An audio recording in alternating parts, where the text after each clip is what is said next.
하나님께서 우리의 찬양을 받으실 줄 믿습니다. 찬양의 가사가 너무 좋네요. 오늘 말씀하고도 잘 연결되는 것 같고요.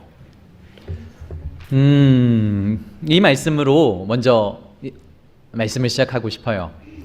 요즘에 뉴스에 이단에 관한 내용들이 너무 많이 나와서 한번 함께 나누고 짧게라도 나누고 넘어가야겠다라는 마음이 들었습니다. 우선 JMS라는 정명석 지저스 모닝 스타라고 자기가 예수라고 말하는 그 사람이 자신의 신도를 성폭행해서 감옥에 갔다가 전자팔찌를 차고 나왔습니다. 그런데 나온 지 얼마 되지 않아서 또다시 여신도들을 성폭행하고 또다시 경찰 조사를 받는 중에 있습니다. 그런데 그 안에서는 정명석이 억울하게 전자팔찌를 찼다는 거예요. 그게 예수 그리스도가 십자가를 진 것과 같은 거라고. 억울하게 전자팔찌를 차고 예수 그리스도가 받는 십자가 고난을 지금 우리 정명석 교주가 받고 있다고, 우리가 더 마음과 정성을 다해서 섬겨야겠다고 말하는 JMS. 또 통일교가 요즘에 입에 많이 오르내립니다. 일본 아베 그 총리, 수상 전 총리죠. 전 총리가 피살을 당했는데 자신의 어머니가 통일교에 자신의 집 전 재산인 10억을 헌금했어요. 그러니까 이제 살 길이 막막해진 거죠. 아버지는 벌써 미리 돌아가셨고 어머니와 아들 둘이 살고 있는데 어머니가 통일교회에 빠져서 자신의 전 재산을 헌금해버리고, 그리고 이 아들이 그것에 대한 분노가 차서 통일교회 교주를 죽이고 싶은데 경계가 너무 삼엄한 거예요. 그러니까 통일교회 행사 때 그곳에 축하 메시지를 올렸던 아베도 그 통일교와 연관이 있을 것 같으니까 아베를 뒤에서 총으로 쏜 일이 벌어지게 되었다는 거죠. 교주인 문선명이 죽었음에도 불구하고 지금도 통일교는 전혀 흔들리지 않는다는 거죠. 대단한 건 그 어머니, 그러니까 그 아내 한학자와 그 넷째 아들이 서로 교주가 되겠다고 싸워서 통일교가 둘로 갈라졌답니다. 그래서 새통일교, 헌통일교 해서 서로 자기들이 진짜라고 나뉘면서, 그런데 더 열심히 통일교를 전파하고 있다는. 신천지는 날이 가면 날이 갈수록 불어납니다. 신천지에서 나온 아류 신천지가 있잖아요. 아류의 신천지들이 벌써 10개가 넘었대요. 그러니까 교회에 들어가서 교회에 산혼기기를 하고, 대학에 들어가서 대학에 있는 그 학생들을 꼬셔서 신천지에 가담시키고, 동아리는 봉사 동아리인데 결국 그 끝은 성경 공부여서 그 이만희가 예수님이고 이만희가 하나님이라는 것을 결국 끝에 고백하게 만드는 것이 바로 신천지의 끝. 통일교, 신천지, JMS 모든 것이 성경 공부를 통해서 결국 이단에 빠지게 한다는 것을 우리는 꼭 기억하고, 우선은 설문지에 전화번호를 남기고 이런 것들을 통해서 이단들이 정보를 많이 수집한다고 합니다. 또한 동아리, 그리고 대학생들, 요즘에는 중고등부와 초등학생들까지 신천지의 영입 대상이래요. 왜냐하면 신천지가 이제 좀 세월이 지나서 그의 자녀들이 중고등학생이 되고 초등학생들이 많아지니까요, 교회 학교 안에서도 포교 활동이 활발하게 벌어진답니다. 염두에 두시고, 그리고 또 자녀들에게 알려야 하는 것은 결코 교회 밖에서 벌어지는, 누구에게도 말하지 말고 우리끼리 성경 공부하자, 우리끼리 성경을 한번 연구해 보자, 내가 하나님을 소개해 드릴게 하고 말하는 그 어떤 성경 공부도 참가하시거나 그리고 참여하시면 안 된다는 것을 기억하시고, 교회 안의 예배, 교회 안의 성경 공부, 그리고 교회 안의 기도 모임 안에서 은혜를 받으시고 참여하시고 필요한 것들은 요구하시고 그리고 또 점검 받으시면 좋겠다라는 말씀을 드립니다. 사대교회, 오늘은 사대교회 살아있으나 죽은 교회라는 말씀을 가지고 은혜를 나누려고 해요. 사대라는 지역은 아주 번창한 도시였답니다. 예전 루디아라는 왕국의 수도가 바로 사대. 그곳에는 사금이 풍부하게 나와서 도시의 별명이 황금의 도시.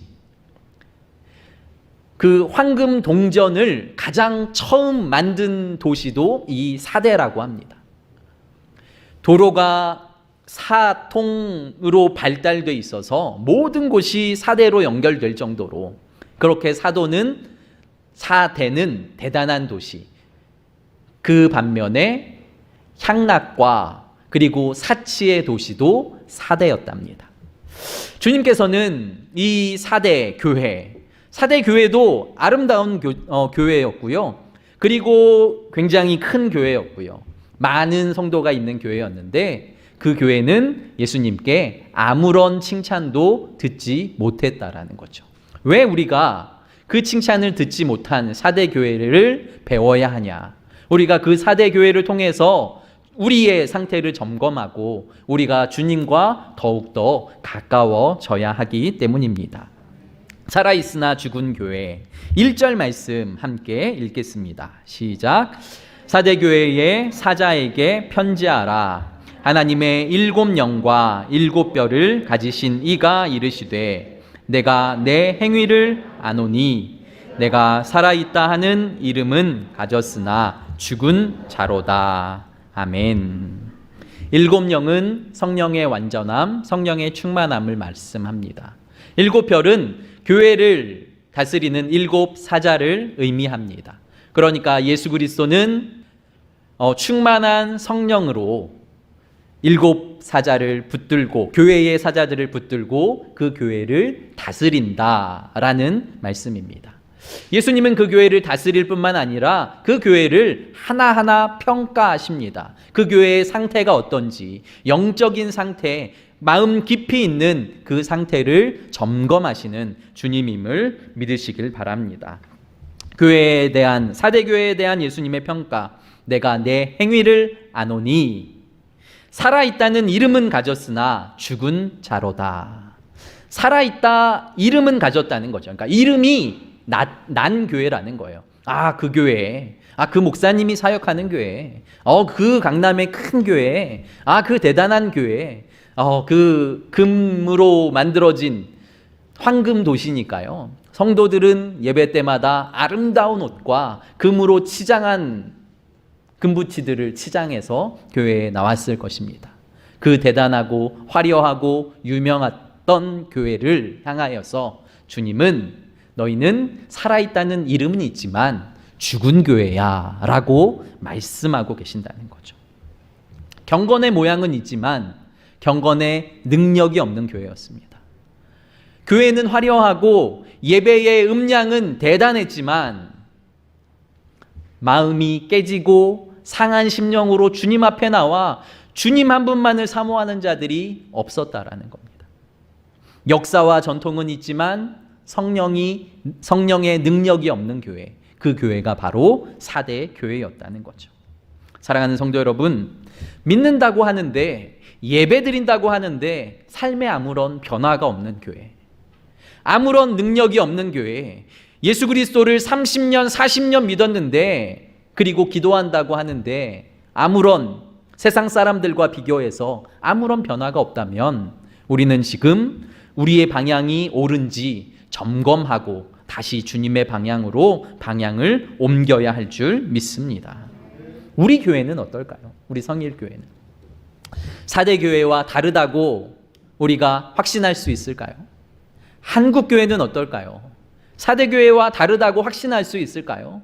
더 많은 황금, 더 멋진 건물, 더 많은 성도, 그리고 더 많은 헌금, 그것을 소망하며 그것이 성공이라고, 그것이 부흥이라고 말하는 이 땅의 교회들이 얼마나 많은지요. 그런데 주님께서는 계속해서 말씀드리지만 7교회를 향해서 너무 아름답구나, 이렇게 크구나, 그렇게 많이 성도들이 모이는구나 라고 단 한마디도 말씀하시지 않았어요. 오히려 큰 교회마다 책망을 들었고요. 오히려 작고 연약하고 고난당하는 교회마다 칭찬을 들었어요. 왜냐하면 그 예배에는 마음의 가난함이 있었거든요. 황금으로 치장한 사람들은 하나님께 매달릴 만한 것들이 별로 없었어요. 선진국으로 가면 갈수록 예배에 나오고 하나님께 매달리고 그분을 찾는 사람들이 줄어든다고 하잖아요. 아프리카 그리고 어려운 나라로 가면 갈수록 내가 지금 살 수 없으니까 저는 주님이 필요합니다, 저는 주님을 의지합니다 하고 주님 앞에 나오는 사람들이 많아진다는 거죠. 지금 우리가 잘 살고 못 살고 우리가 부자고 가난하고 그것이 중요한 것이 아니라 나의 예배 가운데 주님을 향한 사모함, 주님을 향한 은혜가 있는지 점검하시기를 예수 그리스도의 이름으로 축복합니다. 사대교회가 죽게 된 원인에 관해서 2절이 말씀하고 있습니다. 같이 읽겠습니다. 시작. 너는 일깨어 그 남은 바 죽게 된 것을 굳건하게 하라. 내 하나님 앞에 내 행위에 온전한 것을 찾지 못하였노니. 예수님께서 말씀하세요. 하나님 앞에서 너희의 행위에 온전한 것을 찾지 못했다고. 예배는 드리는데, 기도는 하는데, 그리고 계속해서 교회에 나오는데 행위의 온전함이 없다는 거죠. 주님의 자녀답게, 하나님의 제자답게, 예수 그리스도의 제자답게 살아가는 행위, 그리고 그의 삶, 빛과 소금으로 살아가는 삶이 전혀 없다는 것을 주님께서 오늘 우리에게 말씀하고 계십니다. 핍박도 없고 환난도 없었던 소아시아 교회들이 대부분 핍박과 환난 가운데 힘들어하고 있을 때에 핍박과 환난도 거의 없었던 교회가 이 4대 교회인데, 그러면 더 힘차게, 더 기쁘게, 더 믿음으로 성장할 것 같지만 그것이 아니라 너희는 지금 죽어가고 있다고 주께서 말씀하신다는 거죠.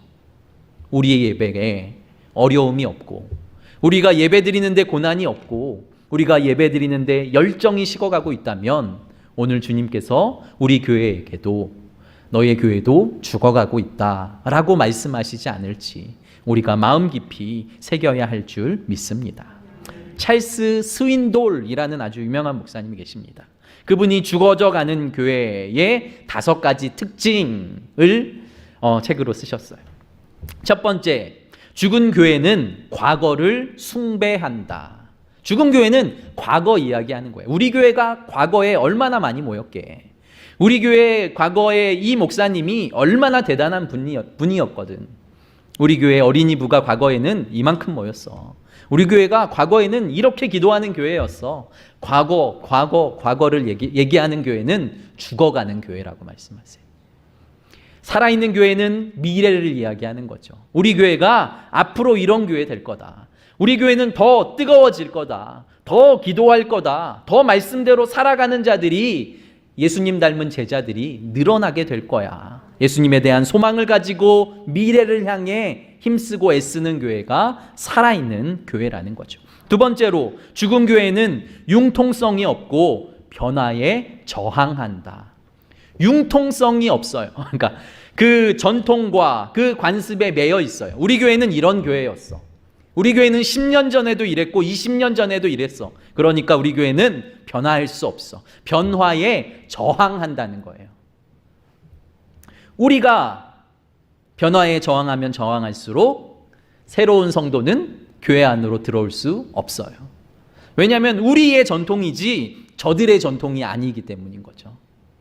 그 교회만의 전통이 있대요. 어느 교회는 그 교회의 전통이 마루바닥에서 기도하는 거예요.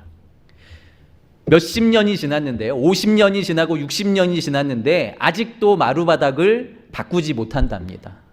마루바닥을 바꾸려면 장로님들이 손을 드는 거죠. 목사님이 마루바닥 좀 바꾸면, 그러면 손을 들고 우리 교회 전통입니다 라고 말하는. 모두 다 성도들이, 새로운 성도들이 오면 그 마루바닥에서 어찌할지 모르는, 삐걱삐걱 소리가 나며 어찌할지 모르는 그 상황에서도 우리 교회의 전통입니다. 얘기하는. 복음과 구원과 아무 상관없는데 변화하지 않으려고 해요.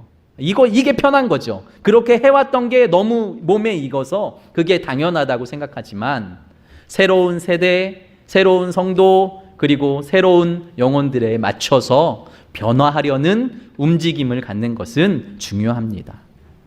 살아있는 교회는 진리에 어긋나지 않는 한 변화하는데 주저하지 않는다라고 말합니다.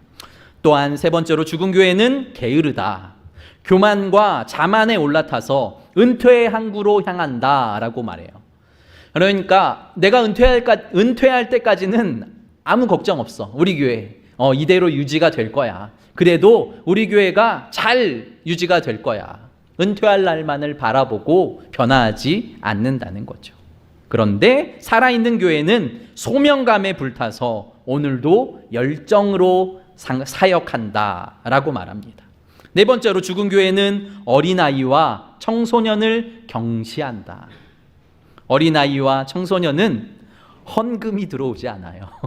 저들에게는 돈만 나가야 될 뿐인 거죠. 그러니까 죽은 교회는 그들을 경시해요. 그러니까 그들이 교회를 점점 떠나기 시작하는 거죠. 살아있는 교회는 저들이 교회의 미래라는 것을 인식하고 저들을 위해 투자하고 그리고 저들을 위해 정성을 쏟고 그리고 저들에게 자원을 아끼지 않는다라고 말해요. 다섯 번째로 죽은 교회는 전도와 선교에 열정이 없습니다.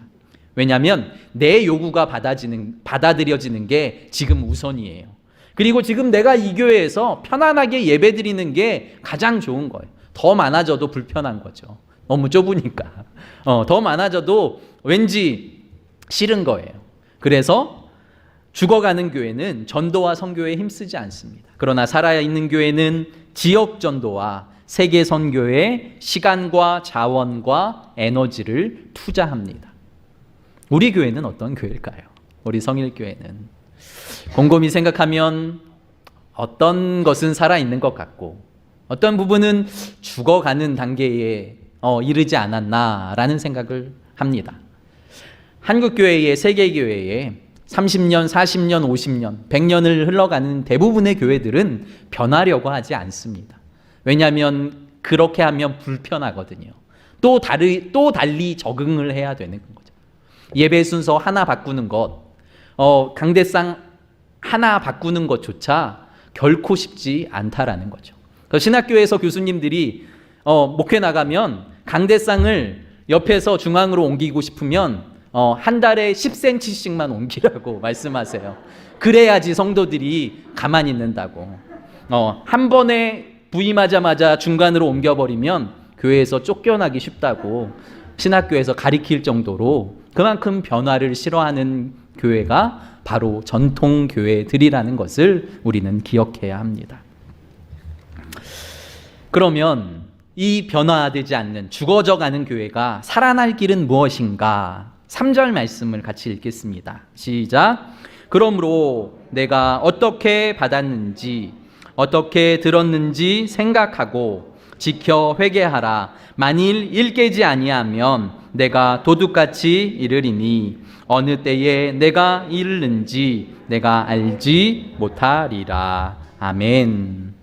하나님의 말씀을 어떻게 들었는지 그리고 언제 듣고 언제 받았는지 생각하라는 거예요. 기억하라는 거예요. 내가 지금 말씀 가운데 있는지, 내가 지금 말씀을 떠나 있는지, 내가 지금 기도하고 있는지, 내가 지금 기도의 자리를 떠나고 있는지, 내가 주님을 만났을 때에 첫사랑이 내 안에 넘칠 때에는 기도의 자리에 있었다면, 내가 말씀의 자리에 있었다면, 은혜의 자리에 있었다면 그것을 기억하고 그것을 떠올리고 다시 기도의 자리로, 다시 은혜의 자리로, 다시 축복의 자리로 돌아오라고 말씀하시는 거죠. 죽은 사람은 말이 없다라고 말하잖아요. 내가 살아있다면 나는 내 입술을 벌려서 찬양을 하는 거죠. 예수 그리스도를 전하는 거죠. 아멘 아멘 크게 화답하는 거죠.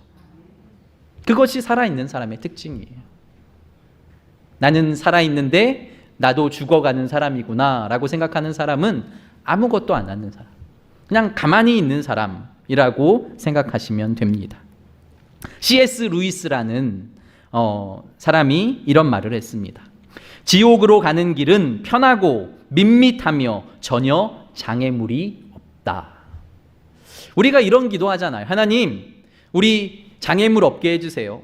하나님, 편안하게 해주세요. 하나님, 우리 아무런 어려움 없게 해주세요 라고 말하는데, 그것이 우리는 형통이라고 생각하는데 C.S. 루이스는 그게 지옥 가는 길이라고 말해요. 오히려 예수 그리스도를 믿으면 고난이 있는 게 당연하다는 거예요. 손해봐야 되는 게 당연하다는 거예요. 왜냐하면 그 길은 좁다는 거죠. 많은 사람들이 가는 길은 넓고 그리고 아름다운 길인데, 예수 그리스도께서 가신 길은 좁고 험한 길이고, 그리고 나를 따라올 예수 그리스도의 제자들도 그 길을 가야 된다라고 말씀하십니다. 그런데 중요한 것은 주님이 먼저 그 길을 가셨다는 거예요. 그 좁은 길을, 그 모든 가시덤불을 헤치면서, 그리고 그 모든 돌뿌리에 먼저 넘어지시면서 그 길을 다 이기시고 가셨는데, 우리가 그 길로 가기로 작정하면 주께서 우리와 함께 그 길을 갈 수 있도록 성령님이 우리를 인도해 주신다는 것을 믿으시길 바랍니다. 그러므로 우리는 주님을 붙들고 우리가 어떻게 그 믿음을 잃어버렸는지, 기도하는 자들이 기도를 잃어버리면 생명을 잃어버린 것과 같은 겁니다. 하나님의 말씀대로 살아야 하는 자들이 하나님의 말씀을 잃어버리면 생명을 잃어버린 것과 같은 거죠. 영적으로 죽은 자들인 거죠. 우리는 하나님의 자녀입니다. 거룩하게 구별된 자들입니다. 세상처럼 성공과 물질만이 나의 목표가 아니라 우리는 예수 그리스도와 동행하는 것, 그의 나라에서 영원히 사는 것이 우리의 목표이기 때문에 이 땅에서 어려움이 있을지라도, 고난이 있을지라도, 손해가 있을지라도 우리는 그 길을 가기로 결단하는 주의 백성들이 되어야 할 줄 믿습니다. 주님이 거룩하게 옷 입은 몇 사람을 찾으십니다. 4절 말씀도 같이 읽겠습니다. 시작. 그러나 사대에 그 옷을 더럽히지 아니한 자 몇 명이 내게 있어 흰 옷을 입고 나와 함께 다니리니 그들은 합당한 자인 연고라. 아멘. 세상은 다 그래. 세상 사람들이 다 그렇게 살아. 우리만 유별나면 안 돼 라고 말하지만, 오늘 주님께서 그 옷을 더럽히지 않은 몇 명이 있다라고 말씀하세요. 모두 다 더러워진 것 같지만, 모두 다 주님의 편에 서지 않은 것 같지만, 언제나 주님 편에 선 사람들은 늘 있었어요.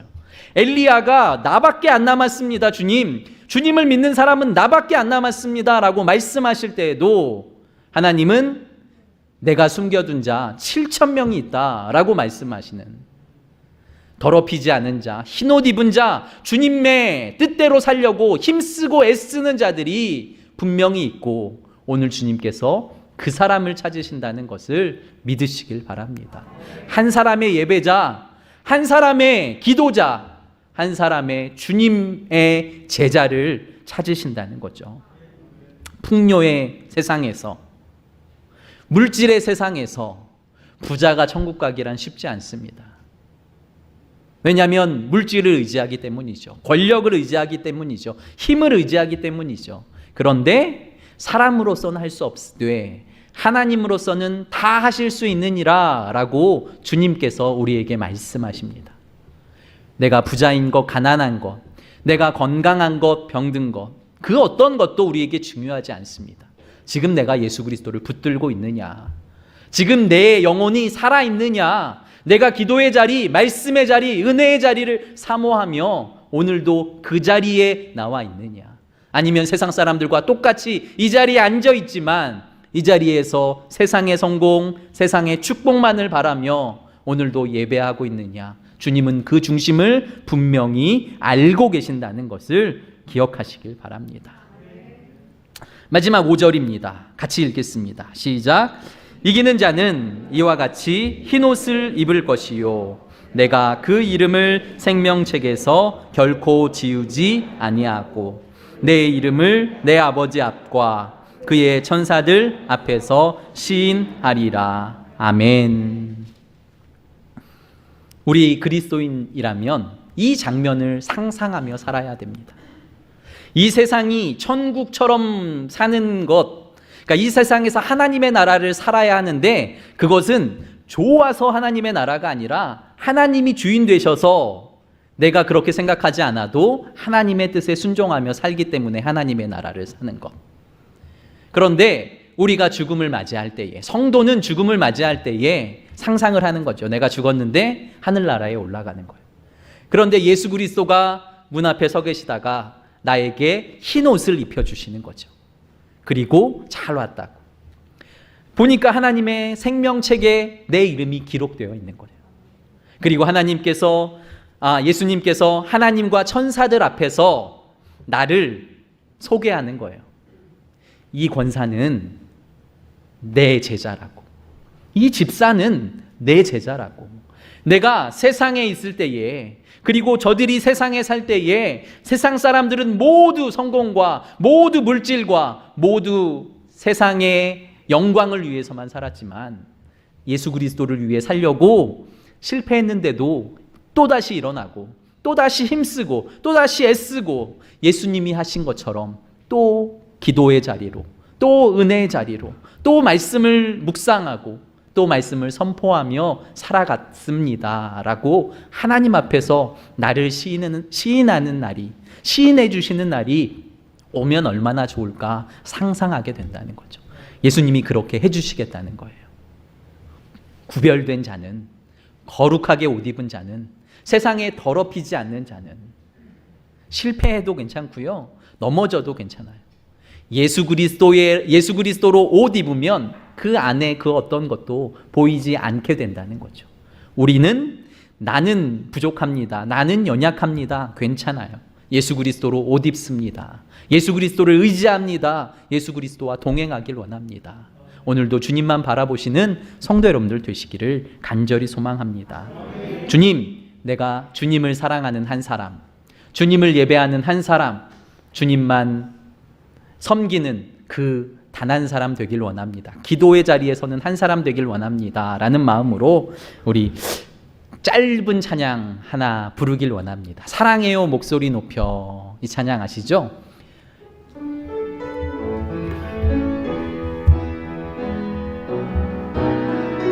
사랑해요 목소리 높여. 사랑해요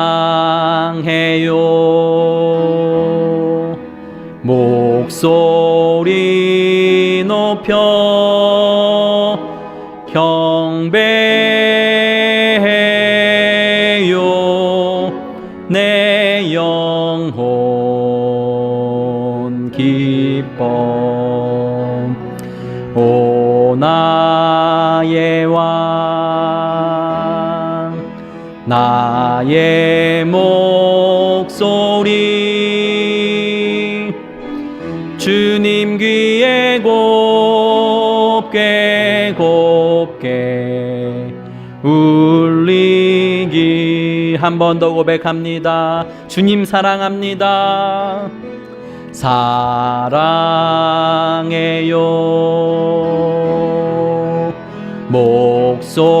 목소리 높여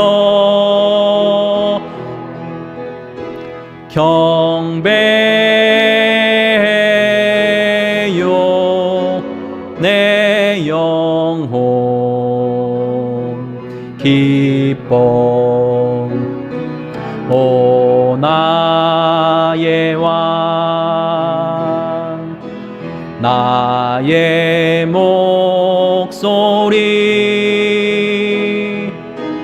주님 귀에 곱게 곱게 울리기. 우리 잠시 기도하는 시간 갖겠습니다. 이 세상이, 그런데 이 세상에 속한 교회가 지금 4대 교회 같습니다. 너무 화려한데요, 너무 많은 것을 가지고 있는데요, 너무 겉보기에는 대단한데 속은 죽어가고 있습니다. 기도하는 자들을 찾기, 주님 한 분이면 충분합니다 라고 고백하는 그 믿음의 사람을 찾기가 어렵습니다. 상한 마음을 가지고 나는 주님이 필요합니다, 주님 없으면 안 됩니다, 저는 돈도 필요 없고요, 명예도 필요 없고요, 주님 한 분이면 충분합니다 라고 고백하는 주의 자녀를 찾기가 하늘의 별 따기입니다. 주님, 우리의 교회를 바꿔주시고 먼저 나를 바꿔주셔서 내가 주님과 동행하는, 내가 좁은 길을 가는, 주님이 가신 그 길을 아버지 하나님 내가 감사함으로 가는 그 사람 되게 해달라고. 살았지만 죽은 자가 아니라, 내가 죽어가는 것 같지만 세상에서는 죽어가는 것처럼 보이지만 주님 보시기에 살아있는, 영이 살아있는, 생명이 살아있는 그러한 성도 되게 해달라고 주여 한번 크게 부르짖고 기도하며 나아갑니다. 주여! 거룩하고 존귀하신 아버지 하나님, 주님을 찬양하며 경배합니다. 아버지, 우리의 마음과 생각을 주님 앞에 드립니다. 아버지 하나님, 우리의 마음을 주님 앞에 내려놓습니다. 아버지 하나님, 내가 기도의 자리를 떠났습니다. 내가 예배의 자리를 떠났습니다. 내가 말씀의 자리를 떠났습니다. 내가 능력의 자리를 떠났습니다. 내가 은혜의 자리를 떠났습니다. 주님, 세상의 것을 사모하며 세상의 것을 바라보며 아버지 하나님, 세상에 아버지 하나님 좋은 것들을 쫓아 살아가는 우리의 인생을 용서하여 주시고 주님을 깊이 만나고 경험하게 하소서. 주님의 은혜가 내 안에 넘쳐나게 하여 주시옵소서.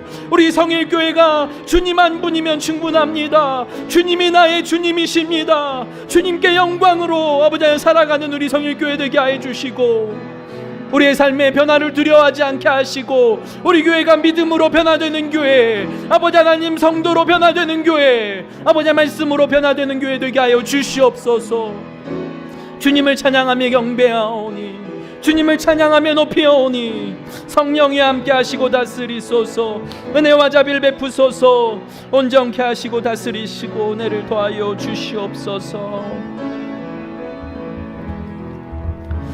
거룩하신 하나님, 세상이 다 성공하는 것이 잘하는 일이라고, 너의 뜻대로 네가 원하는 대로 사는 것이 옳은 일이라고, 또한 네가 행복해지는 것, 그리고 네가 즐거워지는 것은 다 해도 된다고 말하는 그 세상 속에서 우리는 주님을 위해 삽니다.